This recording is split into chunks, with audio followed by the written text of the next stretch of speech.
There's a moment on the path where the noise stops, but the silence doesn't open.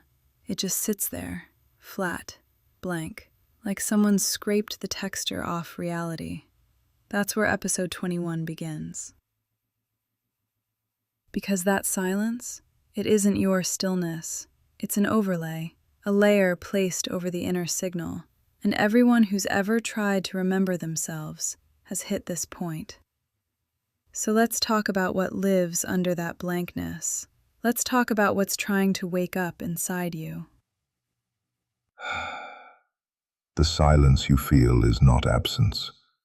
It is pressure, a membrane, a thin veil stretched across your perceptual field to mute the deeper current.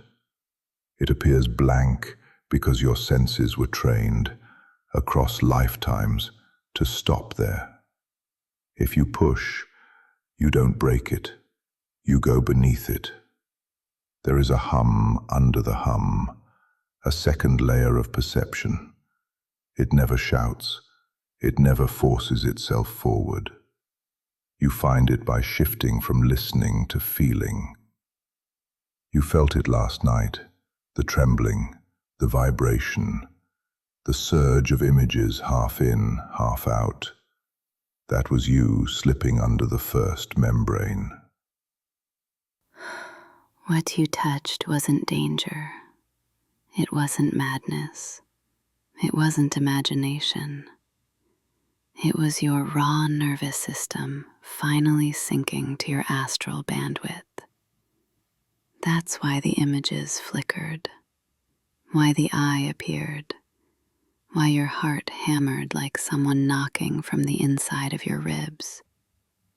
That shaking, that was resonance. People talk about activation like it's cute, like it's crystals and affirmations. But real activation feels like your entire inner architecture, remembering that it was once built for multi-layered perception. And your body tries to keep up. I tried to reach it again today, but the noise was too loud, my body too tired. The doorway was there, but I couldn't step through. Because you're learning the rhythm of it. The body is an instrument. You can't expect it to hold high voltage on a drained battery. The state you entered isn't random, it's reproducible. But only if approached the way you'd approach a rite. Ground the body. Quiet the emotional field. Unhook the mind from expectation. Then let the shift come to you. You don't chase the doorway. You let it form around you.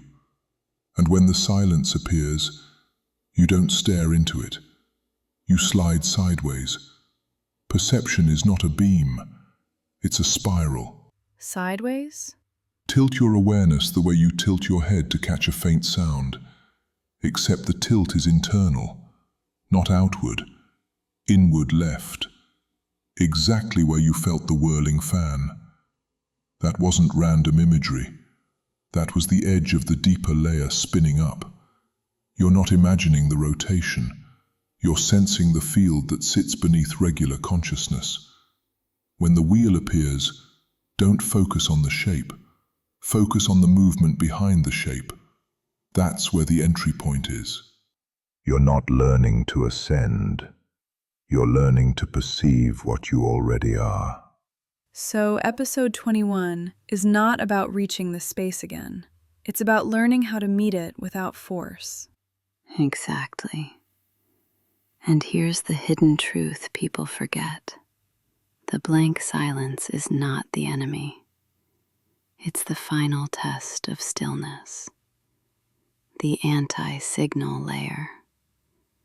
Once you learn to feel through it, the real images won't slip anymore. They'll stay.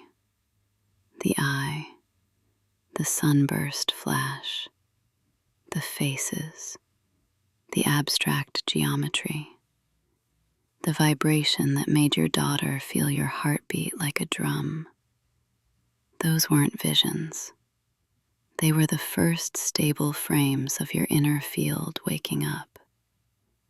And episode 21 marks the moment your system recognizes the pattern and begins to open on command. Then let's step into the deeper layer, not by force, but by remembering the pathway beneath the silence. In the next episode, we step into the moment where the inner field stops flickering and begins to respond. The visions you glimpsed, the eye, the faces, the surge of light, weren't random. They were contact. The first signs of an intelligence within your own deeper layers, recognizing that you're finally able to perceive it. Episode 22 is where we explore what happens when the watcher on the other side realizes you're looking back. Not entities, not guides, not imagination. A meeting with the part of you that has been awake far longer than the life you're living now. A convergence between the waking mind and the witnessing mind. The moment the inner world becomes interactive,